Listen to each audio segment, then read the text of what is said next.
Hello and welcome back to another episode series of Viva Enthusiast. And today, my friends, we will start with a whole new series on the H.Upmann Connossieur series. Now, just to say that this video series is going to come out really much more earlier than I originally anticipated. Unfortunately, I have a whole load of series that I've done and some solo vlogs that I've already filmed. Unfortunately, I've got some technical issues where these videos unfortunately haven't been released. It's a little bit difficult with the editing. Unfortunately, I'm not editing on a laptop. I'm doing it via phone, so it is proving just a little bit more tricky than I anticipated, and so there's a delay on quite a lot of these videos to come out. However, I'm actually going to update the blog, so what I will do is these videos that are supposed to be released out that aren't going to be released at the moment until these little technical issues fixed. The blog the written part of those vlogs will be posted out in the blog, so I will actually write them out and put them on the blog. So please just keep staying updated on the blog, because those series will come out, and once those written up, you just basically have to wait until the technical issues are worked on. Now, going forward, there won't be any of these technical issues. It's been sorted. However, I can't release the videos I've done before now because of those unfortunate technical issues that came with the first videos. Now, as I said, today we are going to experience with you on this episode and this little series, the H.Upmann Connossieur series. So I'll give a little history about H.Upmann. I won't go too in depth, because if you read the blog on the Battle of the 50s, the Monte Cristo do Mundo, the H.Upmann Magnum 50, I've put a really extensive write-up about the H.Upmann history. But just a quick little history about it. It was established in 1844 by Hermann Dietrich Upmann, and he basically was a banker in Bremen in Deutschland, Germany, or if you're in Cuba, Alemania, and he was persuaded to go on travels to Cuba, Havana. Now, when he went out there, he just fell in love with the whole climate and the way of life, and he liked the whole tobacco industry and how things go about. So what he ended up doing was he ended up staying in Cuba, and then he actually was starting up a little, before he started the tobacco business, he started doing some banking. So he basically set up sort of like a private sort of bank out in Cuba, and then basically with the finances he got from that, he then put that into the tobacco industry, and then H.Upmann and Co. was then formulated. Later on, he couldn't actually stay in Cuba for long because of the tropical climate. It wasn't very good for his health, so he ended up leaving Cuba and going back to Germany. However, his brother Ludwig, August Ludwig Upmann and Heinrich Upmann then took over the business in Cuba, so they moved over to Cuba and then took over. It then got succeeded as H.Upmann and Co. And then obviously later on, obviously with the whole revolution and so forth, Habanos SA obviously took it over, and H.Upmann is now a global master brand for Habanos portfolio. So it's one of the biggest brands that everyone out there knows. Now, generally their profile cigars comes quite light to medium bodied. I've one of the videos, like some of the videos I've done, however, I haven't released it yet because of this technical issue, is H.Upmann Half Corona. It's part of a series. I've just been loving that. I've been really going through those. I've had a good sample of those, and I've just been going through those, and they're just fantastic little smoke. So you'll see that later on, but you will read about it in the blog when I put it up. I've had a Upmann No. 2, which is a pyramid, torpedo pyramid, the standard one, 6x52. It was good. However, I had it quite early when I got it, so it needs a bit more time to go on. I've also, what else have I had? I haven't had any others of the yet. Now today, like I said, we're starting with the Connoisseur series, and this one is the H.Upmann Connossieur 1. So how we're going to do it, we're going to start off with the numerical order and then the alphabetical order. So we're going to start with the first one that ever was, the Connie 1. Then we'll do the Connie 2, and then we'll do the Connie A, and then the Connie B. Now this was a pre-1960 release. It is a Connossieur number 4. So Connossieur number 4 is similar to Robusto, but this is a little bit longer in 5 inches, where Robusto is 4/7/8, and this is a 48 ring gauge, where the Robusto is a little bit bigger at 50 ring gauge. Now there's other vitolas in this that you might know, the San Luis Regios and the El Redimundo Supreme are two well-known Connossieur number 4s. However, they are now very scarce in the market, but watch out on the channel, because I will be doing a little episode series on those two. Another one as well is the Romeo Julieta Exhibition number 4, a cigar I find incredible difficulty to find right now. I really want, I've heard it's good things, but it doesn't really get spoken out much, but at some point I will hopefully be able to get. And also the Vega Rabena Famosos is also a Connossieur number 4. So those are some others that you get, but it's not really a vitola that is spoken about a lot. The Connie one is really the classic, sort of the one up there that everyone really sort of talks about. Sort of went quiet for a while and has come back in late 2020s, 2021 has come back in.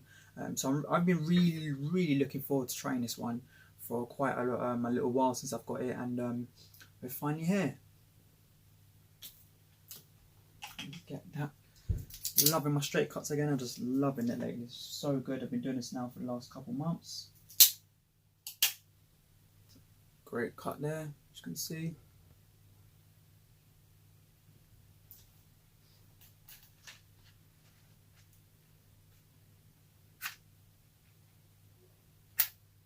Yeah, it is. Keep going on that.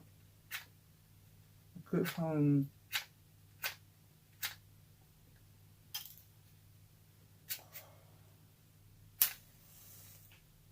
I don't know what's been going on lately, but I keep having issues with these matches in lighting off the box. I don't know if it's the strip inside the box is going, but it just keeps breaking the matches. I have no idea what is going on. I have not had this before, but in the last few weeks I've just had, trying to light it, and every match is just literally breaking half, or it's just not igniting at all. So I think the side and the strip is gone, so I might need to transfer everything over into I've got a really big massive box of matches, but not that I use for lighting up, but I think I might have to transfer everything over and just use that strip. Here we are. Try it again.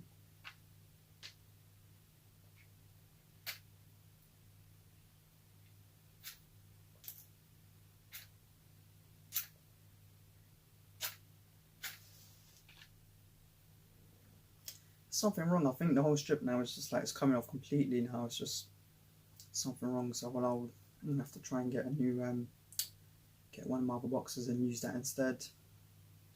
So everyone's having a good weekend. I've just had a long week up in the Peak District doing some hiking, something I've never done before.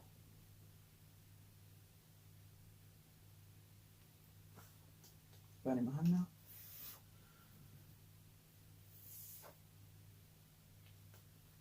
That should be nice. Oh, lovely and toasty that is. So yeah, let's get this one on the road.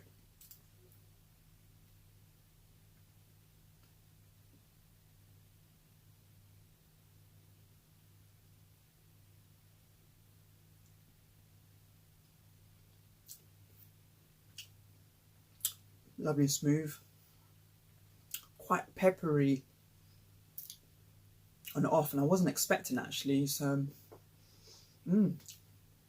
it's got a good bit of pepper and spice, comes out a lot. Some cedars are in there.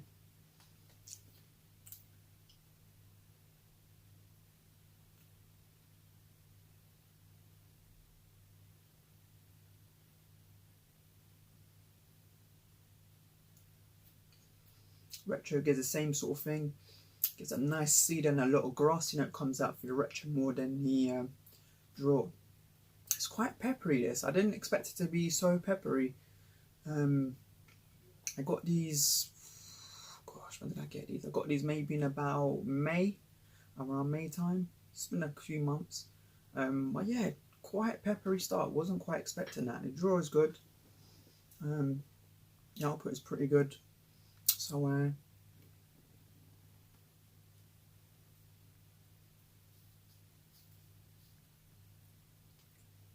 yeah, that grassy note's coming a lot through now with the cedars. That black pepper, ground black pepper and white pepper is coming through that spice. So an interesting start, a very interesting start, and we shall see how it gets on later on. As we are back in the second third, as you can see, focusing, ash, the burn, the ash, and the output on this has been fantastic throughout. It's been really thick. I feel like this might just ash on me now, so let me just hold my ashtray while I'm doing this.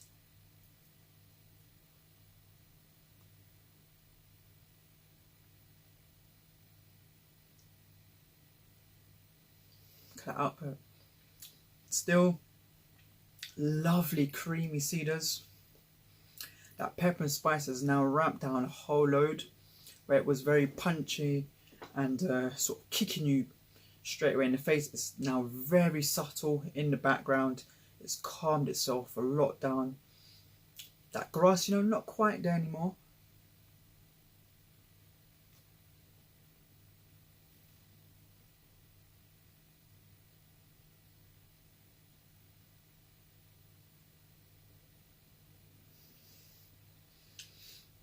It's just got a fantastic output, honestly. Very smooth.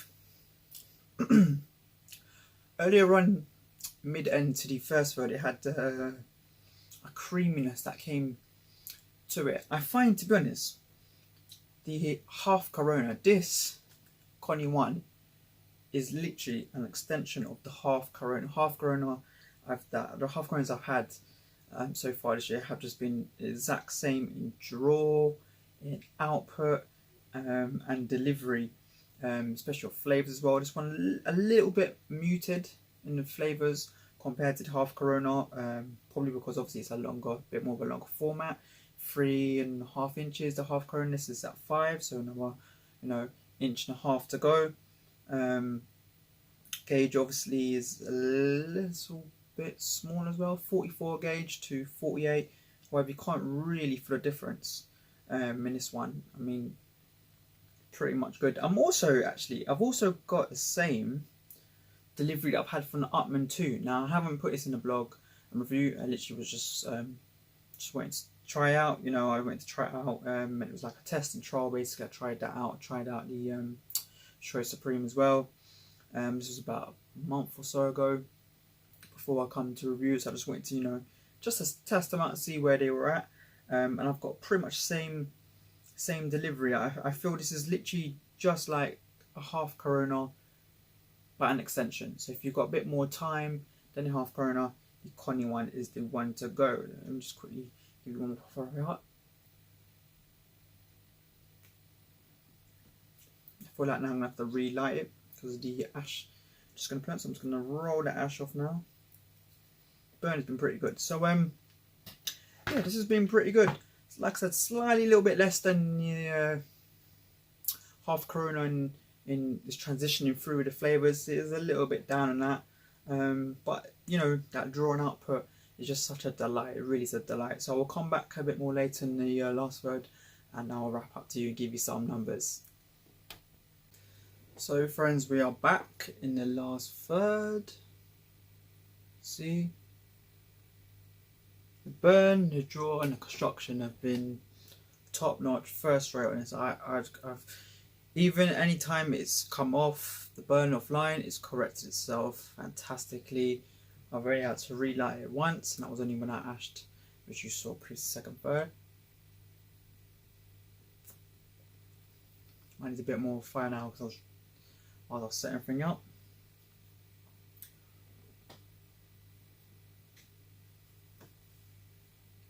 still good. Now this last third has bringing back that lovely delivery of creamy cedars that I was getting earlier in the first third, touch in the second, but it's come back in. It was losing points actually on flavour profile and transition, and I thought it was lacking slightly, but it's come back with that lovely cream cedar. Earth has also come back in, so it's weird. I didn't state it, but I kind of smell it off from the wrapper. It had this kind of earthy sort of smell aroma that kind of came with that agricultural smell. So I'm not surprised at all that it's actually come with that. It's been pretty good. I need to punch it now. Yeah, to me, this is a really good cigar. In all honesty, I'd say this is just an extension of the HUSC, the H.Upmann Connossieur. It's just a little bit longer and a little bit bigger in gauge. If you are pressed for time, half Corona is the way to go. If you've got a little bit more time, you can kick back and sit for a little longer, Connie 1 is the one to go. I do feel, however, it's ever tad so slightly a bit more subtle in its flavours. It's a little bit more muted in its delivery of flavours compared to the HUSC, like I said, especially in the blog as well. I don't know if it's because it's 3.5 inch by that 44 gauge. It's very small. It needs to pack a lot in to keep you occupied in that short space of time. And I feel the delivery of that comes a lot more better. You get more for that size, and I feel that's the difference between this, the Connie 1 and the half Corona. But nevertheless, it has been great. So my numbers, guys: burn 5 out of 5, construction 5 out of 5. You've seen, like I said, the burn has been great, the delivery has been great, the ash has been good. Nickels and dimes is a dark ash though. It's picking up. It's a darkish ash. It's not quite that light grey. It's really quite dark grey. The output, the viscosity has just been so thick and creamy, plethora of smoke. It's just, if you're a New World guy and you like that thick output, you will love this. Honestly, it's been a real delight having this from that point. Flavour profile transition ranked up some points because of that last third. It brought in that earth. Now that earth was it had like that generic earth, but it had a bit of what I call haldi. So if you go back to my flavours video in that series of taboo rants, and I talk about different flavours you'll get with earth, and I said you might be able to get. That's what I get. I get that sort of haldi. What do you call it? Turmeric. I get that sort of earthy kind of flavour. And I also get just a dash of sumac, just a dash, not all spice. I get a dash of sumac. That ground black pepper and white black pepper and spice really calmed its way down throughout. It really calmed its way down throughout. So the flavour profile transition got a 4 out of 5. Both of them got a 4 out of 5. Originally it was going down to about 3.5 because it just kind of, for me, muted it way down.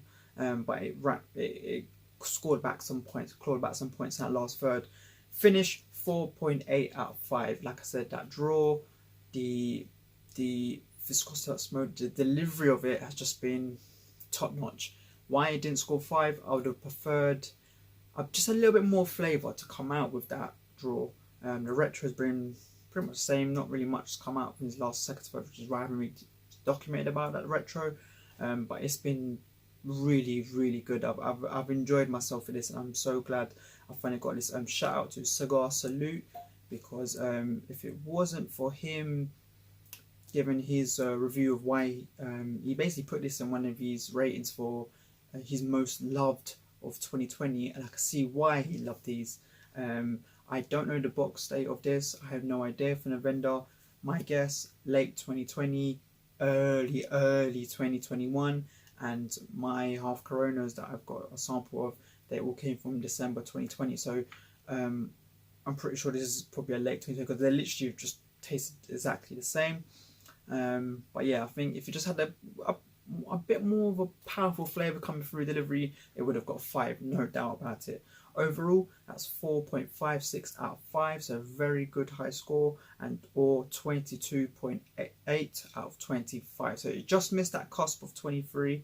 but it is a good cigar. I believe maybe in a bit more time with it, you know, a bit more, up to a year or so, I reckon you could probably bring a lot more out. But I've thoroughly enjoyed this, and it's a great way to open up this connoisseur series and seeing what the H.Upmann Connoisseurs range brings. And the original one is here, the Connoisseur #1. So yep, H.Upmann Connie 1 gets a good thumbs up from me. Join us on the next episode of this series, where we will test out the Connoisseur #2. So that comes with a secondary brand, and we'll just see how that goes. So again, please guys, please check the blog and like, share, subscribe, and join me again for an episode of Viva Enthusiast. Viva.